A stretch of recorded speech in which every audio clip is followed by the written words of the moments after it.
ہمارے یہاں یہ کلچر تو ہے نہیں.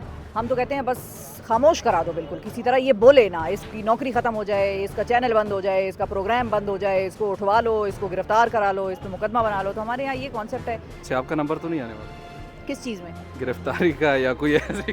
اب یہاں کھڑی کیوں ہے شفا یوسف سے, اس پہ اگر گرفتاری ہو جائے تو وہ تو ہو سکتا ہے, آپ کا بھی ہو سکتا ہے. آپ نے شفا کے آگے مائک کے آگے منہ کے آگے مائک کیوں رکھا ہوا تھا؟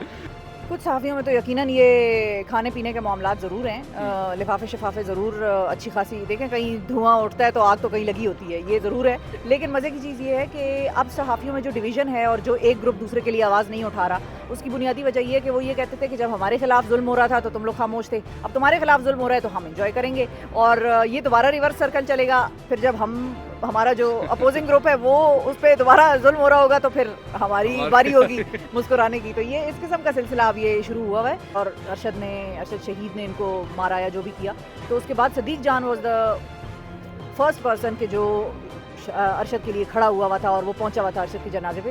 تو یہ وہ ویلیوز ہیں. السلام علیکم, آپ دیکھ رہے ہیں پاک افیئرز, اور اس وقت ہم جوڈیشل کمپلیکس میں موجود ہیں جہاں پر صحافی صدیق جان کو آج پیش کیا گیا.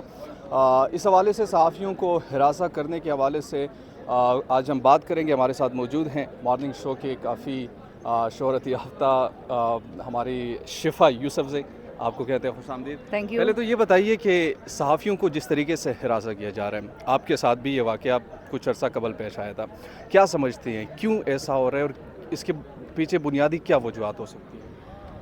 بنیادی وجوہات تو وہی ہیں کہ صحافی, ہمارے یہاں یہ کلچر تو ہے نہیں کہ مجھے آپ کی بات سے اختلاف ہے تو بھائی میں آپ کے ساتھ بیٹھ جاؤں اور میں آپ کو کہوں کہ آپ غلط بات کر رہے ہیں. ہمارے یہاں یہ کلچر تو ہے نہیں. ہم تو کہتے ہیں بس خاموش کرا دو, بالکل کسی طرح یہ بولے نا, اس کی نوکری ختم ہو جائے, اس کا چینل بند ہو جائے, اس کا پروگرام بند ہو جائے, اس کو اٹھوا لو, اس کو گرفتار کرا لو, اس پہ مقدمہ بنا لو. تو ہمارے یہاں یہ کانسیپٹ ہے.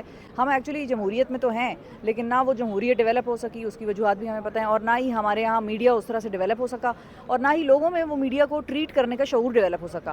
بہت سارے ایسے صحافی ہیں جو کہتے ہیں کہ بھائی حکومت کی اچھی بات کرتے ہیں تو حکومت تعریف کرتی ہے, حکومت پہ تنقید کرتے ہیں تو حکومت پھینٹی لگاتی ہے. تو دونوں برداشت کرنی چاہیے حکومت کو ٹیکنیکلی. تو ہمیں ابھی طریقہ کار آتا نہیں ہے, ہم نے سیکھنا ہے. ہمیں اللہ کرے کہ کوئی سکھا جائے کہ میڈیا, جمہوریت, آئین, آزادی رائے, آزادی اظہار کو کس طرح سے ہینڈل کرنا ہے. اور اس میں یہ بھی کہوں گی کہ آزادی اظہار میں ہم بھی پھر بہت زیادہ ہی آگے نکل جاتے ہیں. کچھ چیزوں میں واقعی ہم بہت آگے نکل جاتے ہیں, اس میں بھی تھوڑا اتنا مارجن دینا چاہیے کہ ہمیں پتہ ہو کہ بھئی ہماری سوسائٹی کیا چیز ایکسیپٹ کرے گی, کیا چیز ایکسیپٹ نہیں کرے گی, اور کیا چیز ہے وہ نارمل ہے, اس پہ سب بولیں گے.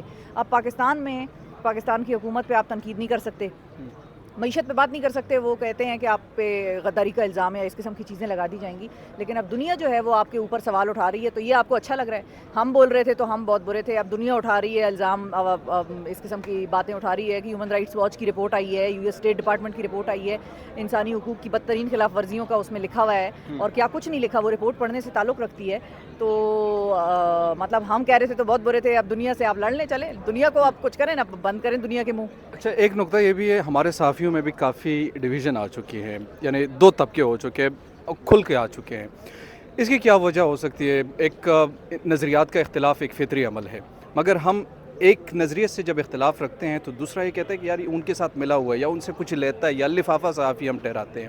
یہ کیا ہے بیسیکلی؟ آج بھی بہت سارے طبقے جو ہے اس ایکٹ کے خلاف کنڈیم تو کرتے ہیں, مگر وہ کہتے ہیں کہ نہیں, صحافی میں بھی کچھ نہ کچھ ایسی چیزیں تھیں جو کہ انہیں نہیں کرنی چاہیے تھی.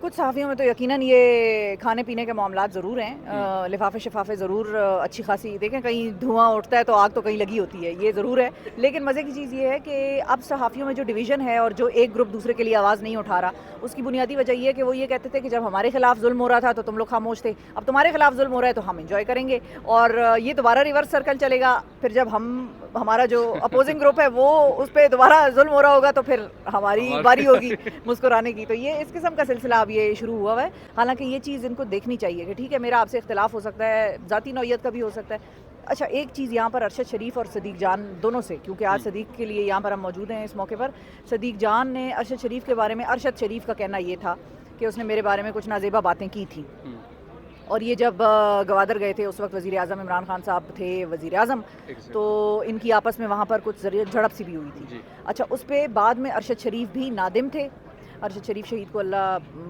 درجات ان کے بلند کرے، وہ بھی اس پہ نادم تھے کہ انہوں نے صدیق جان کے ساتھ جو کیا، ان کا خیال تھا کہ وہ غلط تھا اور نہیں کرنا چاہیے تھا۔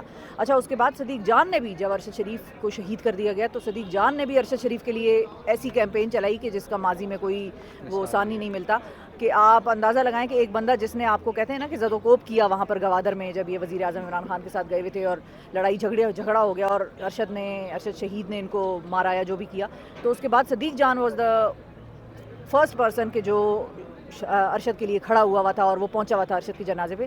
تو یہ وہ ویلیوز ہیں جو کہ انسانیت کے لیے ہیں۔ آپ سے میں اختلاف کر سکتی ہوں، ہر نوعیت کا کر سکتی ہوں، لیکن آپ آخر میں ایک انسان ہیں، اور مجھے اب اور بہت ساری چیزیں میں نے خود سیکھی ہیں ان 11 مہینوں میں۔ میرا بھی اب بہت چیزوں کی طرف ذاتی نوعیت کا جو ہے وہ الگ ایک ویو پوائنٹ تھا۔ اب آہستہ آہستہ مجھے چیزیں کلیئر ہو گئی ہیں، تو اب شاید مجھے یہ پتہ ہے کہ اگر اب آئندہ کبھی چاہے اس گروپ کے لوگوں کے ساتھ ہو یا اس گروپ کے لوگوں کے ساتھ ہو، اچھا ان کے لیے بھی آواز میں نے بڑی اٹھائی، غریدہ کی بھی کے خلاف بھی جو کیمپیننگ چلتی تھی، پولیٹیکل وکٹمائزیشن ایک طرح سے ہم کہیں گے، آن لائن ابیوز جو چلتا تھا، اس کی بھی میں نے بارہا کنڈیمنیشن کی ہے، مذمت کی ہے۔ جو آسمہ شیرازی کے خلاف چلا اس کی بھی کی ہے، نسیم زہرا کے خلاف کچھ چلا تھا میرا خیال ہے، مجھے یاد آ رہا ہے کہ ان کے حوالے سے بھی میں نے ٹویٹ وغیرہ کی تھی۔ انہوں نے البتہ اتنی اس زور و شور سے میرے لیے نہیں کچھ کیا، لیکن یہ ہے کہ میں نے کم از کم کیا تھا، تو میں نے اپنا جواب اللہ کو خود دینا ہے۔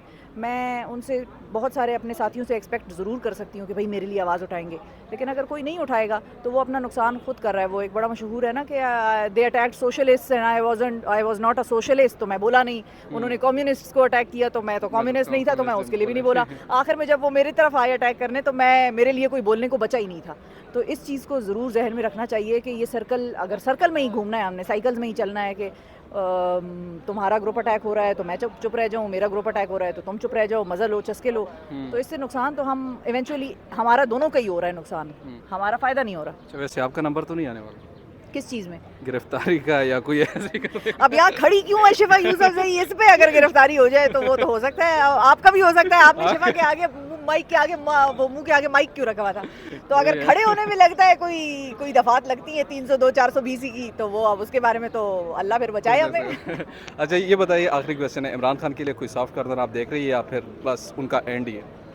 بس یہ فائنل راؤنڈ ہے، اب تو مجھے نہیں پتا کہ سافٹ کارنر ہے یا نہیں ہے، لیکن اب تو ہم ہر طرف سے جتنی پارٹیاں اس میں انوالوڈ ہیں، جتنے اسٹیک ہولڈرز انوالوڈ ہیں، ان سب کا فائنل راؤنڈ ہے سوائے ایک کے۔ ایک پارٹی نے کھایا پیا کچھ نہیں اور گلاس توڑا 12 آنے، یہ ہمیشہ یاد رکھی جائے گی وہ سیاسی جماعت کے۔ اس نے کھایا بھی کچھ نہیں، اس کو فائدہ بھی کچھ نہیں ہوا، البتہ اس کے کہ وہ کیبنٹ میں ضرور بیٹھے ہیں اور وہ پرکس اینڈ پریولیجز اس کے انجوائے کر رہے ہیں، لیکن ان کا نقصان بہت ہو رہا ہے، کیونکہ دیکھیں گورنمنٹ کا فیس جو ہے وہ نون لیگ ہے۔ شہباز شریف از دا پرائم منسٹر، اسی کی حکومت ہے، اس کی حکومت میں جو کچھ جس کے ساتھ ہو رہا ہے اس کے ذمہ دار اس کے الائز تو اس طرح سے نہیں ہیں، لیکن چونکہ وہ اس کا حصہ ہیں تو آپ اکمپلس پائے جائیں گے۔ تو آپ نے کھایا پیا کچھ نہیں پیپلز پارٹی والوں نے، لیکن گلاس توڑا 12 آنے۔ بہت شکریہ، تھینک یو۔